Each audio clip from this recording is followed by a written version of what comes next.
My mom, Linda, looked across the dinner table and said, "You'll never be as good as your sister." Forks froze mid-air. My dad, Thomas, nodded like it was gospel. Sophia smirked, swirling her wine, enjoying every second. I felt my chest tighten, heat rising in my face. But instead of shrinking, I pushed back my chair, stood up, and spoke. My words cut through the air, sharper than any knife on that table. The entire room went silent. Even the grandfather clock in the hallway seemed to hold its breath. Before I tell you what happened that night, let me know where you're watching from. In the comments, I read every single one because I know how isolating it feels to be the outsider in your own family. And if you've ever carried that same quiet weight, tap the like button so I know I'm not alone. Don't forget to subscribe because this story only gets more intense from here, and you'll want to hear how it all unfolds. My name is Rachel. I'm 29 years old, and for as long as I can remember, I've been the shadow child in my own family, the invisible one, the one who worked quietly in the background while all the light was directed toward my younger sister, Sophia. It started when we were kids. Sophia was the star, the one who got ribbons for her dance recitals, trophies for her spelling bees, applause at school plays.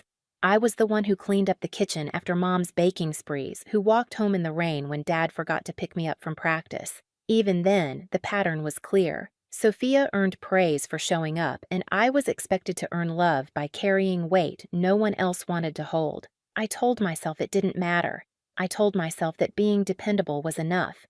But a dependable child grows into a dependable adult, and dependable adults get used especially by the people who are supposed to protect them. Sophia got a car for her 16th birthday. It was a shiny silver Honda with a red bow on top. Everyone in the neighborhood came out to admire it. Linda beamed like she'd won the lottery. Thomas slapped Sophia on the back like she was already a CEO.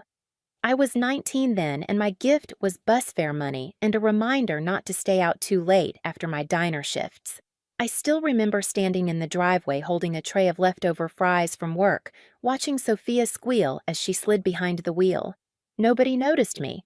Nobody asked how I was planning to get home from my night classes. By the time I finished nursing school, I'd gotten used to the silence.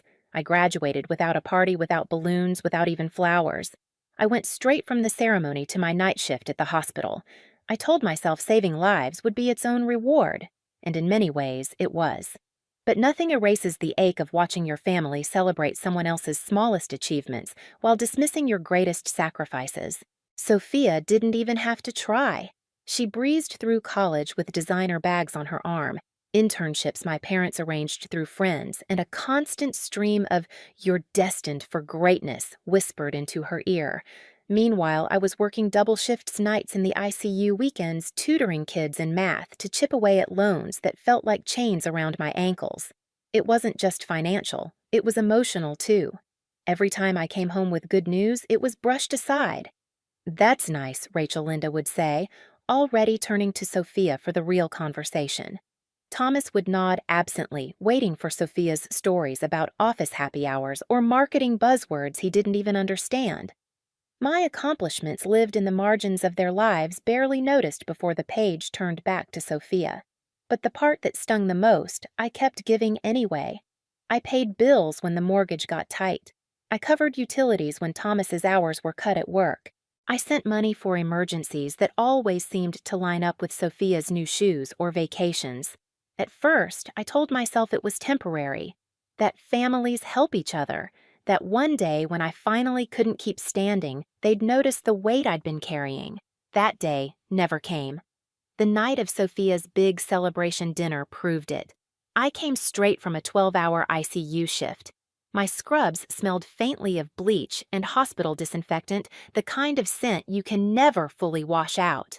My feet ached from standing. My eyes burned from fluorescent lights and adrenaline crashes.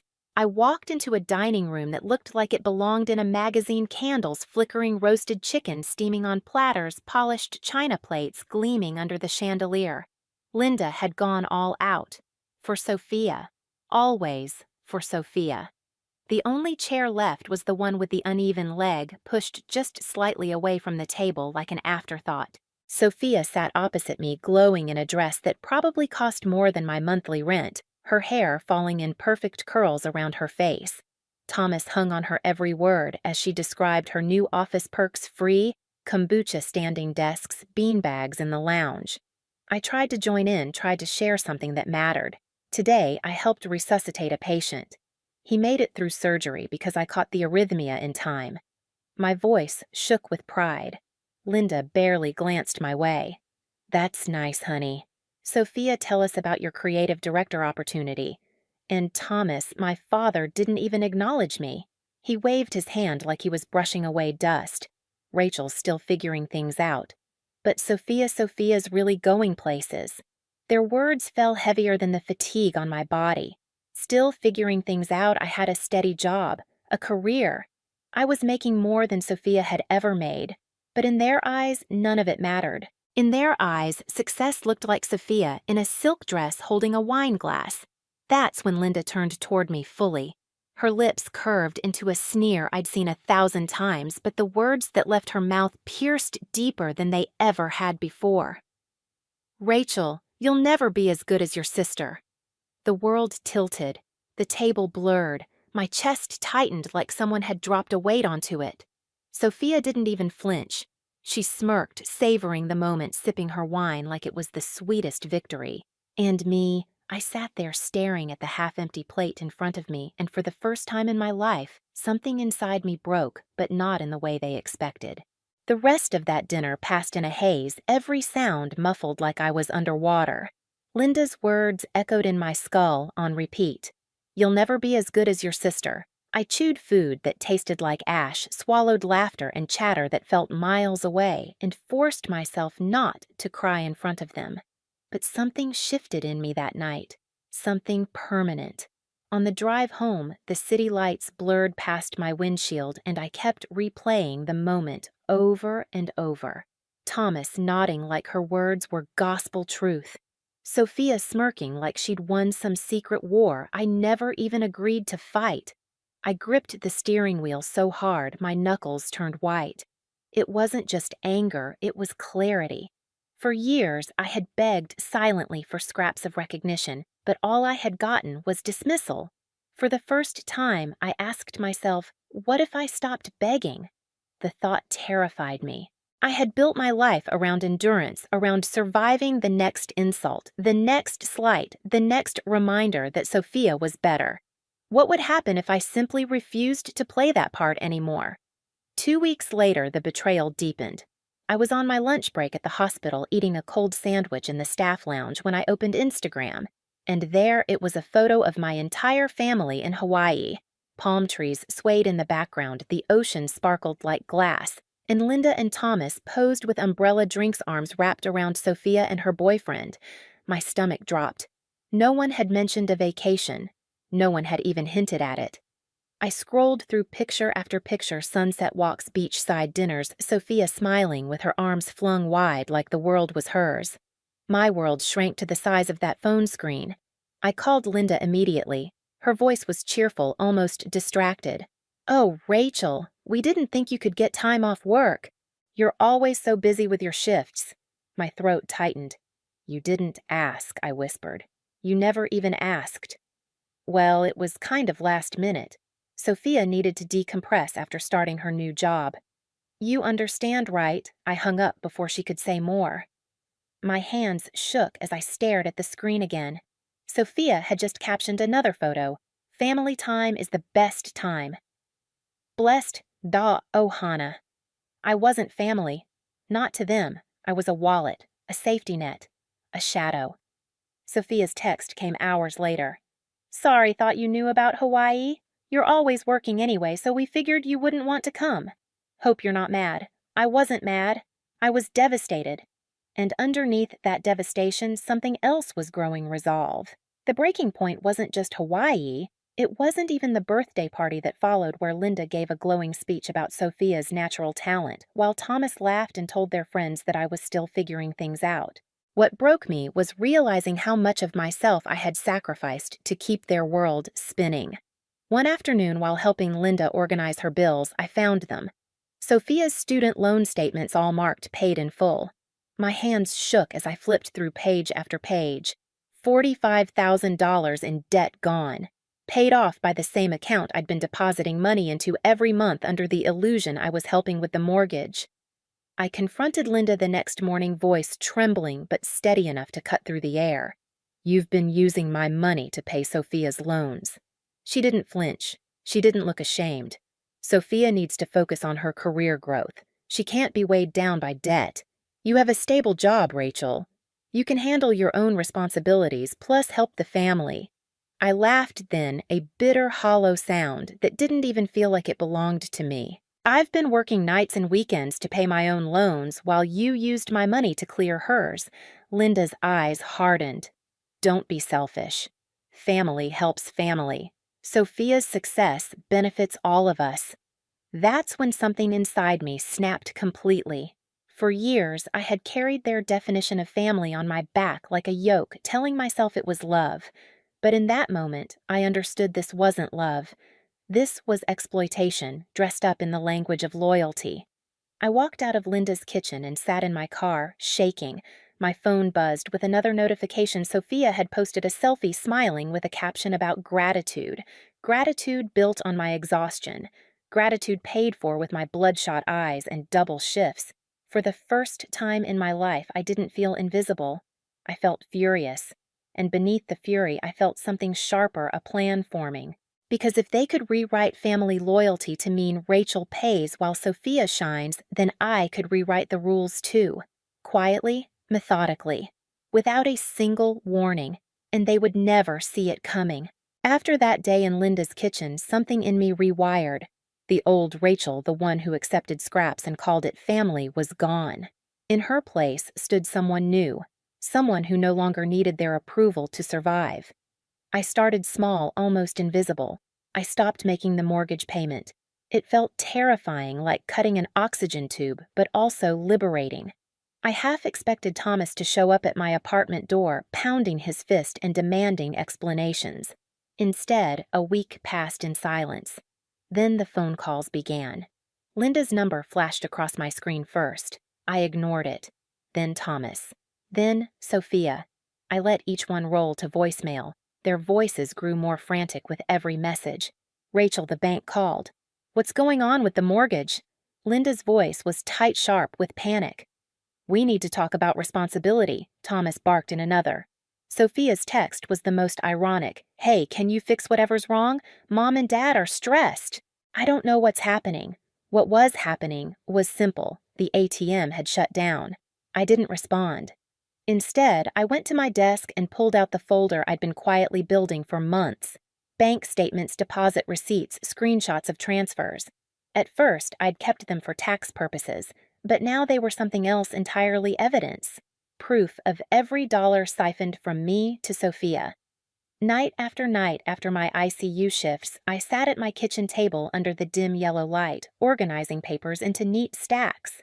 The sound of the stapler clicking felt like a battle drum. I highlighted dates, circled amounts, even created a spreadsheet. Mortgage, $2,800 monthly. Sophia's student loans, $650 monthly. Car payment contributions, $400 monthly. Random emergency transfers, $8,200 total. The numbers were staggering. Over $47,000 in 2 years. Nearly $50,000 stolen under the guise of family. As I worked, memories resurfaced, moments I hadn't let myself dwell on before. Linda's offhand comments, "Rachel can handle it, she's the stable one." Thomas's dismissive laugh at family gatherings, "Rachel's just floating for now." Sophia's the one building a future. Even Sophia's oblivious smile when she showed off her new car, never once wondering where the money came from. Every page I organized was like lifting a veil. I wasn't crazy. I wasn't imagining the imbalance. It was real, documented in black and white. At the hospital, Caroline noticed the change in me. She was the charge nurse on my floor, a woman with decades of experience and no patience for nonsense. One night, as we sat in the break room sipping bad vending machine coffee, she studied me. "You've been quiet lately." "Not tired, different." "What's going on?" I hesitated, then poured everything out. The money, the favoritism, the loans, the Hawaii trip. Every detail spilled out like I'd been holding my breath for years. Caroline listened, arms folded, eyes sharp. When I finished, she leaned forward. Rachel, this isn't family support. This is financial abuse. They're bleeding you dry. Hearing the words out loud felt like both a wound and a bandage. Abuse. The thing I hadn't dared to call it. Caroline helped me run the math, checking my spreadsheets, confirming the totals. You've been funding her life while drowning in your own debt. They made you believe that was normal. She shook her head. It's not. You need to protect yourself. Protect myself, the phrase echoed. It felt almost radical after years of protecting everyone else. Could I finally claim that right for me? I started making small changes. Quiet ones they wouldn't notice right away. I redirected my paycheck into a new account, one my parents didn't know existed. I set up automatic transfers into savings labeled Freedom Fund. I stopped answering every call, every guilt-laden message. The silence was deafening. Without my money flowing in, cracks appeared fast. Linda's tone shifted from commanding to pleading. Thomas left longer voicemails trying to guilt me with phrases like family obligations and don't tear us apart. Sophia, predictably, was the most clueless. Mom says the mortgage is behind. Can you just fix it? You're the responsible one. Responsible.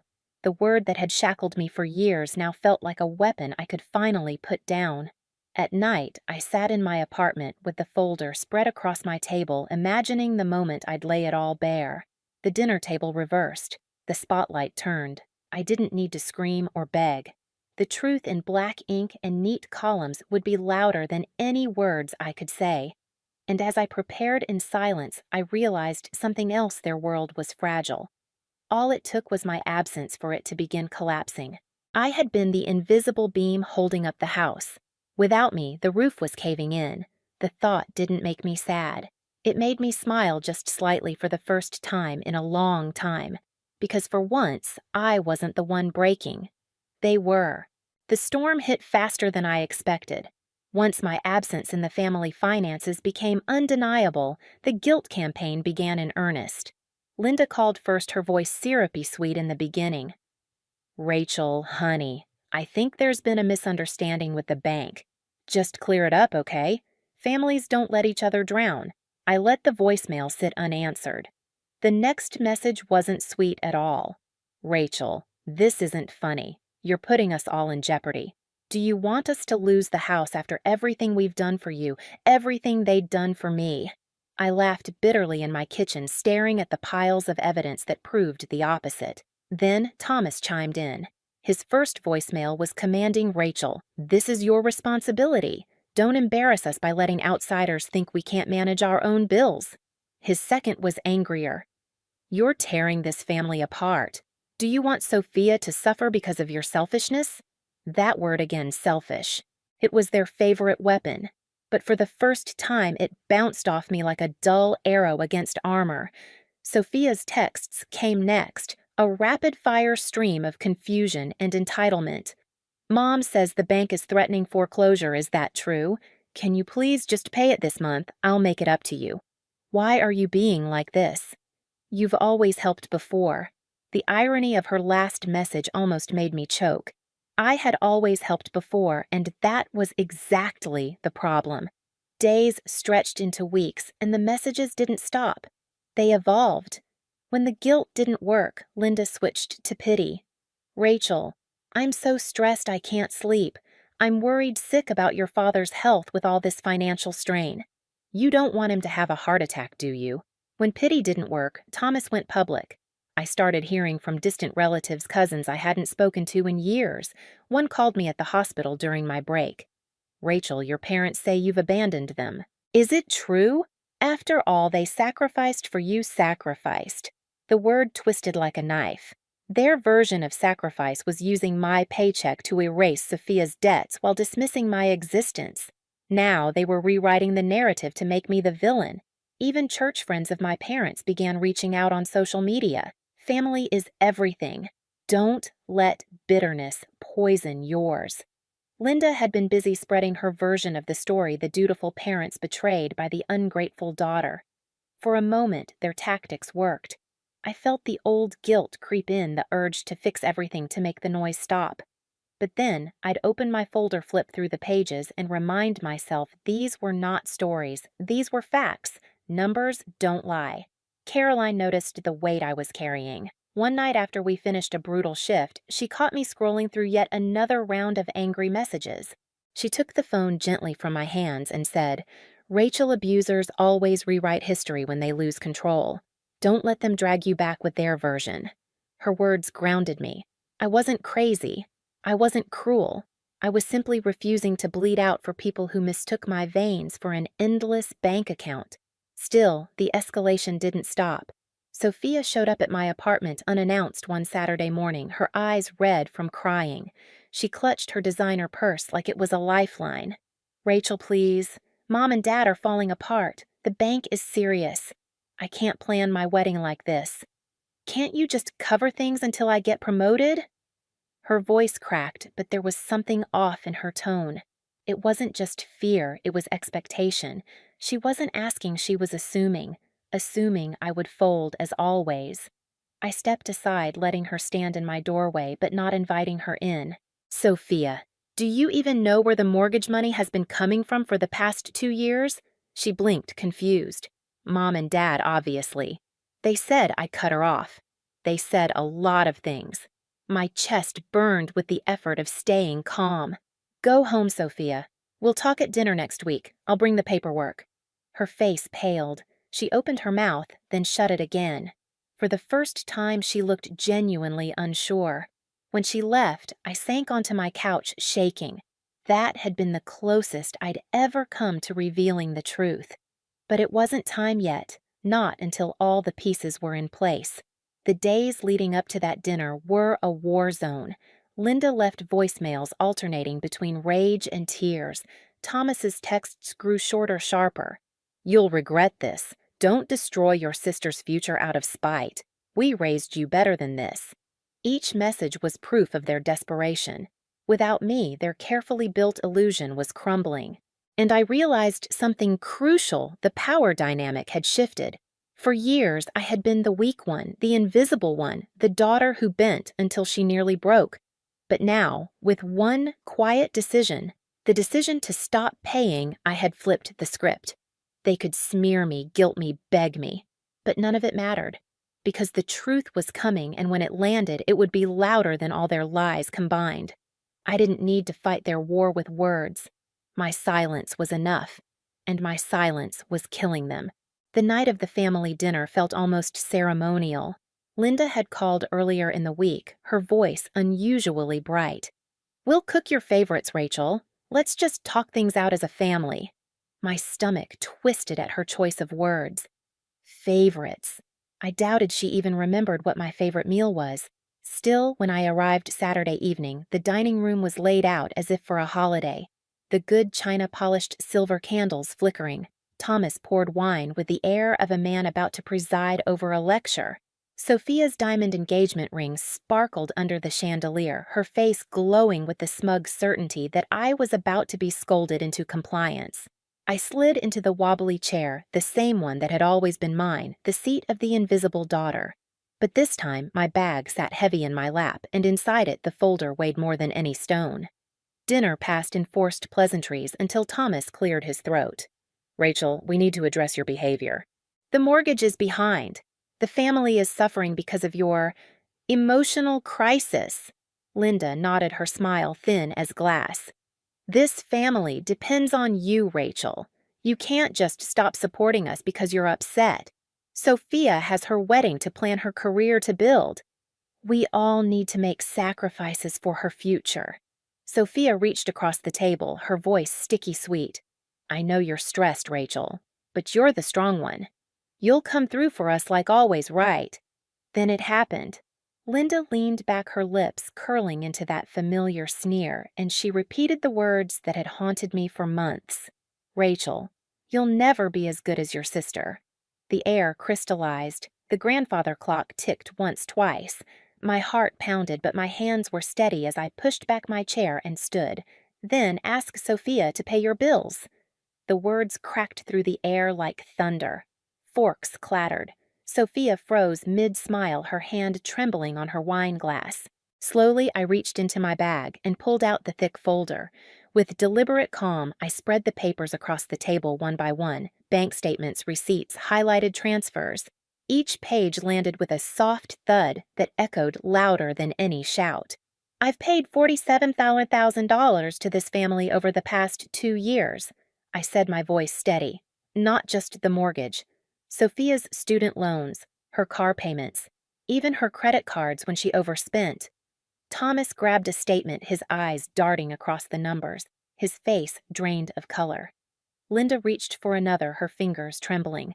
Sophia stared down at a page with her name scrawled in the memo line, loan payment $650.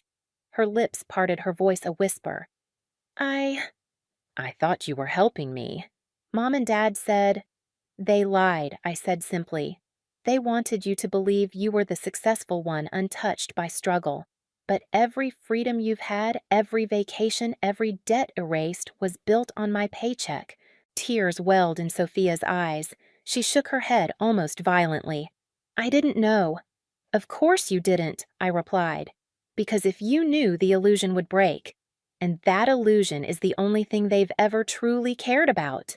Thomas sputtered. Rachel, we can explain. I held up my hand. No. You can't explain away 2 years of lies.